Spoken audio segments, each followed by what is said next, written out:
Since it's cold out and the frozen tundra doesn't look like it's going to melt anytime soon, thought I would do a quick build review video. 86 Pontiac Grand Prix 2+2, factory 305 200R4 car.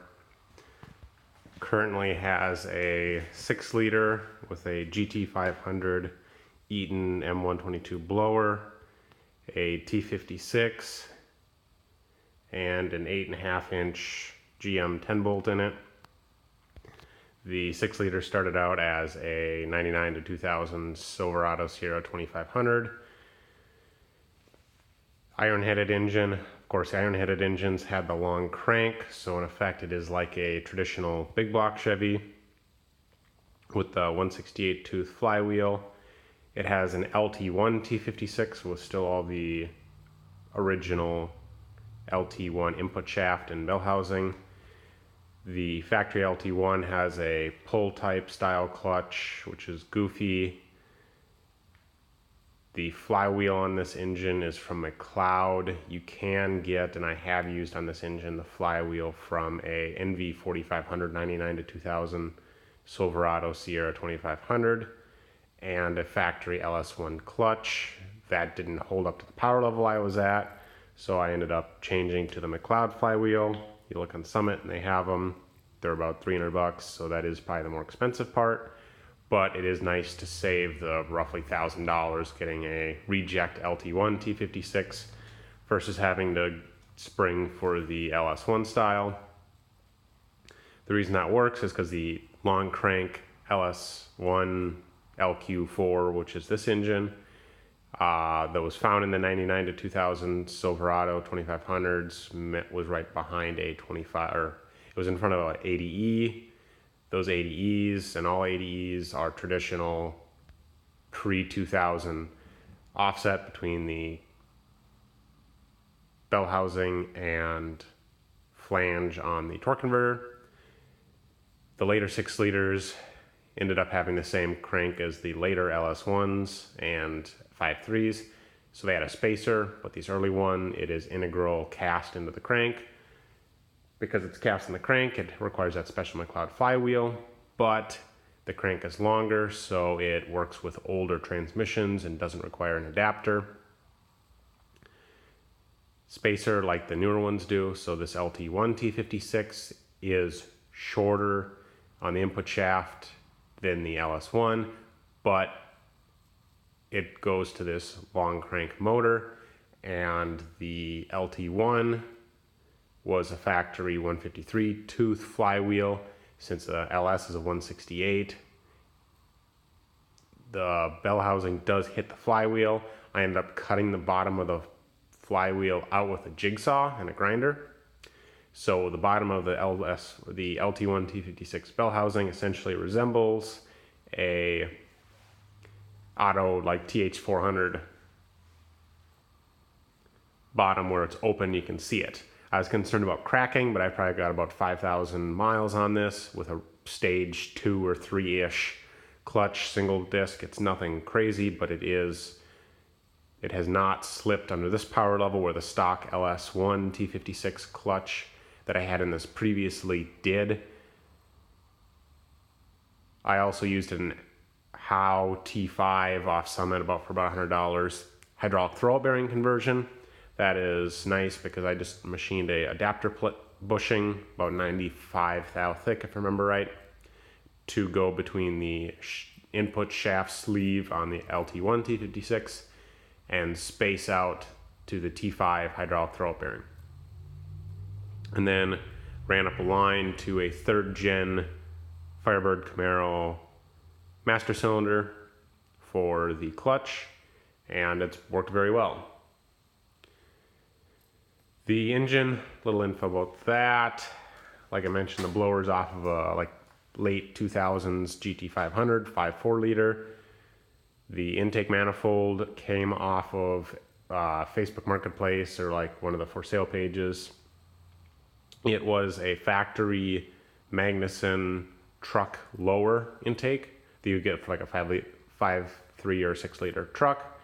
The intake had cracks in it, and I welded them up. I think it had either lived on an engine that had nitrous on it and it backfired, or the owner of the previous intake had left tap water without antifreeze in the intercooler and it cracked the intake when it froze. So I welded those hairline cracks, built an adapter plate to go from the blower to the intake manifold, and I ended up obtaining from Supercharger Parts Online the intercooler and associated diverter flaps and seals that go in there for the cooler. There's also a manifold on the back to go to 3/4 inch heater hose barbs for the cooler pump. The throttle body is a factory LS2 silver blade. The harness I'm using is a 99 to 03 style or 99 to 02 style. This would have came off an 01 or 02 Denali or Escalade, so it's a drive-by-wire with cruise control, and it's a drive-by-wire throttle body factory, and it's early, very similar to the C5 Corvette. So you can get cruise control built in, and the silver blade throttle body works with this 0102 setup. If you get the gold plate later ones, it does not. So you get the nice throttle body that still works with the earlier harness. And that can be determined with the plastic tack module that I have right here. I ended up using the stock truck accessories, and you can see here the alternator and pump for power steering, clears. What I ended up doing is adding ribs to the back of the drive pulley for the balancer. I stuck on my lathe and added another 4 ribs, so I turned the rear 4 ribs into 8 ribs, and then that belt is off of like a Dodge Cummins 2500 2000 or 1990 pickup with AC delete. And then the idlers are the bottom one I fabricated, and those are actually both the ribbed and the smooth idler pulleys are off of a Mercedes like SL 600 V12 from the 90s. And they're just the smallest diameter 8-rib pulleys I could find. The tensioner is actually the factory truck 5.3 tensioner that usually would tension the belts for the alternator and power steering pump. I actually do not have a tensioner for the alternator or power steering pump at this moment. I have some slots on that bolt there, and I'm able to tension that manually like a 60s V-belt car, and it works fine. I do plan to put a tensioner on it when I go to AC. I just haven't put AC on it. Again, I got about 5,000 miles in the setup, and it doesn't slip, so it's been pretty good. The 8-rib setup, like I mentioned, the top pulley originally was 10-rib from the Mustang.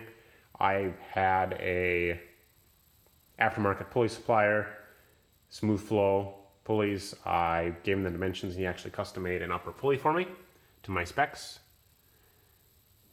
And the drive pulley is actually off of like an M90 GTP kit. A couple other build details on this is I did originally not have an intercooler on this, but it just made a lot of heat. I have a like 03, 04 Cobra Mustang intercooler pump from Bosch tucked between the frame rail and the radiator.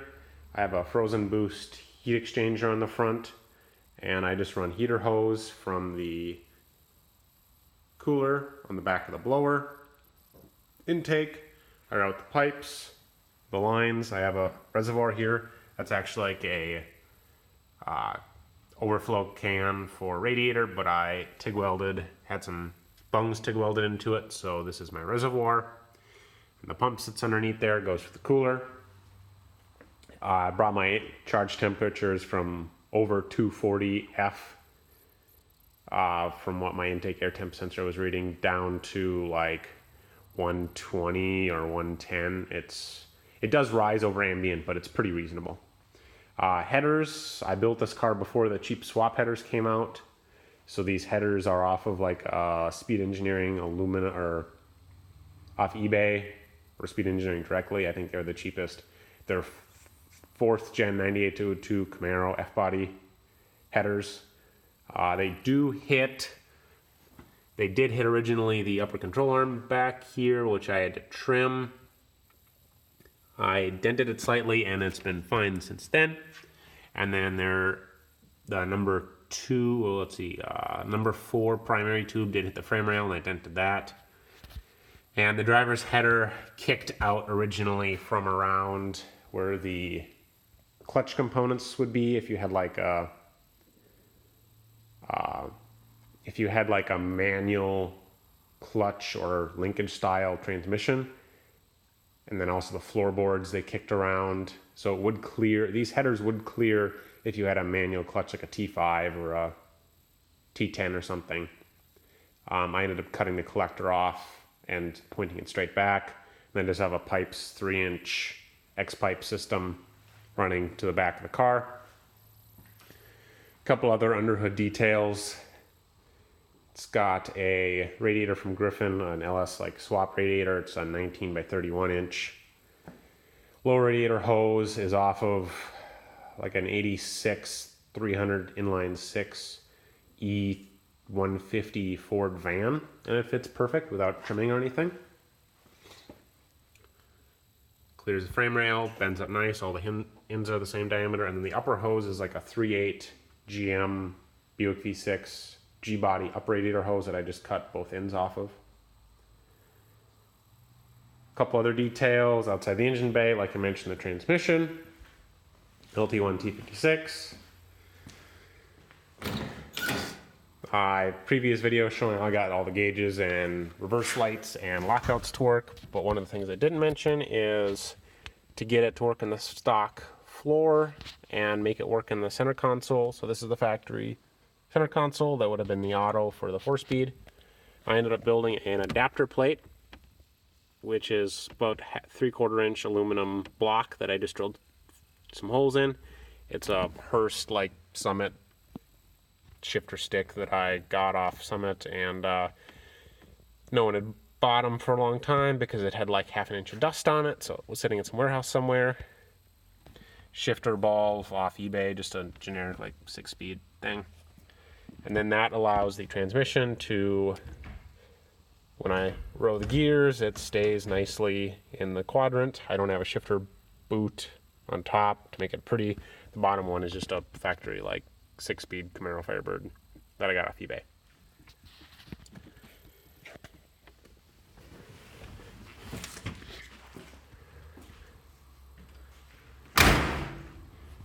Rear end I just did last summer. This car, contrary to what many people believe, did not have an 8.5 from the factory. It just got the generic 7.5 inch 10 volt. You did get a posi and 308s. Ooh, wow, fancy performance.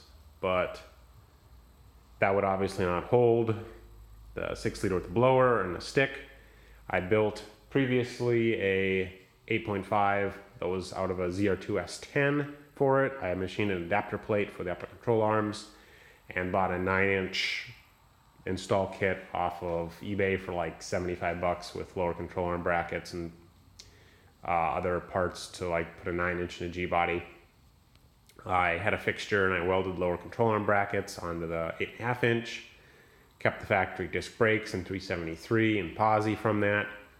I ended up blowing so that would have been out of like a 97 ZR2 S10, which is 4.5 inches wider roughly than the factory G-body rear. I ended up working because I had C5 vet wheels on this. I blew the factory govlock up. I put another posi in it. It was fine. I just got kind of bored of the C5 wheels. These are year one 17-inch Pontiac Rally replicas. I really fell in love with the wheel and decided I wasn't going to go with any other thing besides this, so I have the 17 by 8s in the front and the 17 by 9.5s in the back. I had to narrow up the rear axle, so what I did was I cut the axle tubes off of the 8.5 inch that was in this car, or the 7.5 inch, and welded them like a lot of the 8.8 guys do with 4th gen Camaro Firebirds. So it has from about 4 inches off the cast iron center section, it necks down. I turned the OD of the 7.5 inch axle tube down, so the OD light press fit into the ID of the factory 8.5 ZR2 center section.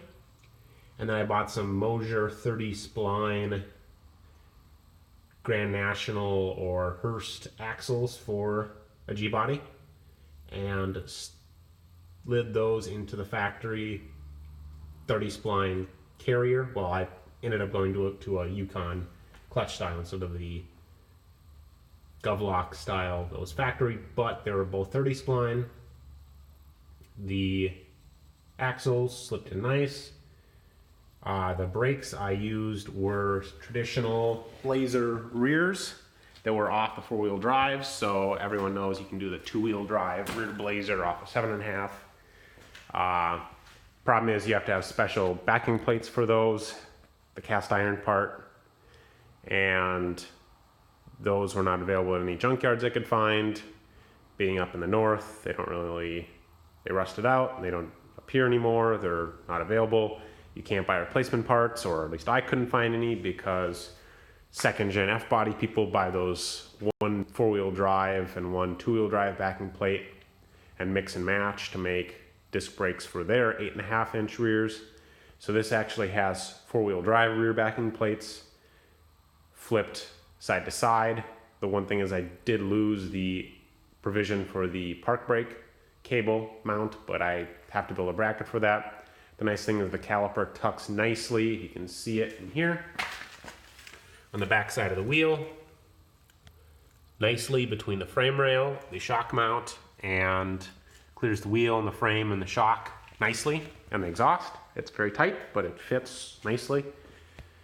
So those are 2-wheel drive rotors, 2-wheel drive dust shields, and 2-wheel drive calipers. Calipers are the same between 4-wheel drive and 2-wheel drive, but you can just drill 4 new holes in the backing plates, about 15 degrees off of what the factory 4-wheel drive backing plate holes were, and then run the driver's side on the passenger and the passenger on the driver's.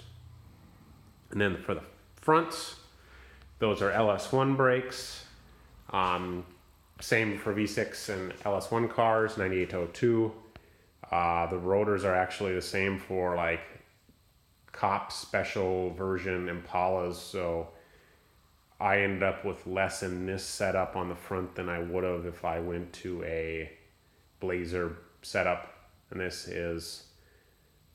does fit a 15-inch rally wheel that I custom made. I made some 15 by 4.5 Pontiac rallies for the front, and they clear on these. So with a 2-inch spacer, you might think it sticks out, but it's such a narrow tire and the backspace works out that it tucks in the fender nicely and looks stock, but I got skinny Pontiac rallies. Rears, I still have to pick up some 15 by 10 reproduction from Wheel of Antiques and get some 275 drag radials, but looking forward to taking this to the track again. I didn't get it to the track last year. Built my turbo wagon last year, so I was busy with that, but got the brakes. A little bit about the sway bars too for chassis stuff. The rear sway bar and front sway bar are not factory anymore. The front sway bar is a hollow off of a later 3rd gen F-body Camaro. That improved quite a bit. It drops right in. I had replaced the in-links, of course, but then just got some bushings from Rock Auto and the sway bar.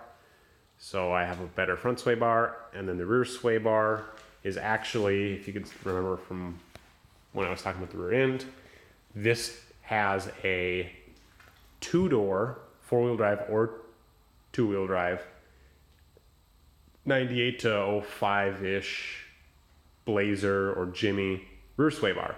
So those sway bars usually mounted on top of the axle pointing rearwards. You can take that sway bar, mount it to the axle, and then use end links to mount it to the frame, like a lot of the aftermarket ones, like the Hellwig or BMR or whatever the aftermarket bars are.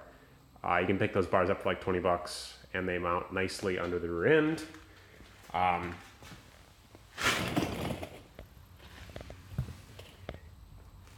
It's a 1-inch diameter bar, and it tucks nicely between my 3-inch exhaust. You can see that. I do have upper adjustable control arms. The lowers are just box factories with polywood. Other little stuff is the exhaust was the pipe setup, and those usually exit at the bumper because pipes is dumb and they don't make a 2.5. They only make a 2.5-inch rear wheel dump. So I ended up just cutting those pipes, clocking them roughly 60 degrees, cutting them shorter, making them dump behind the rear wheels. So, quick build review. It's a rust-free car. It's decently fast. It's comfortable. I need to get AC on it. And it should get paint, but I don't want to let it sit in body shop prison for a while, so I just keep driving like it is, and if it gets dinged in a parking lot or something, I don't get super upset about it. So, thanks for watching. If you don't like, don't comment, or don't subscribe, I won't be mad. It's up to you. Bye.